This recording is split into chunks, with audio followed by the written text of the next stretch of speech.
Hey guys, today I'll show you the unboxing of the Redmi 8A. On the front, you can see the image of the phone with the name, and at the back, specifications like the camera, processor, battery and display. So let's open the box. First, you can see the lid. Inside it we have a SIM ejector tool, documentation like user guide and warranty notice which will give you end-to-end information about the phone. Here we have Redmi 8A. The phone has a notch display with Corning Gorilla Glass 5 protection. At the back, we have a 12 megapixel AI camera. Also, we have Redmi branding below the camera module. The phone looks super stylish in this color.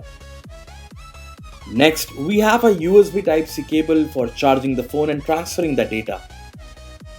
And a 2-pin wall charger with 18 watt of fast charging. So guys, that's all you get inside the Redmi 8A box. Thank you so much for watching this video.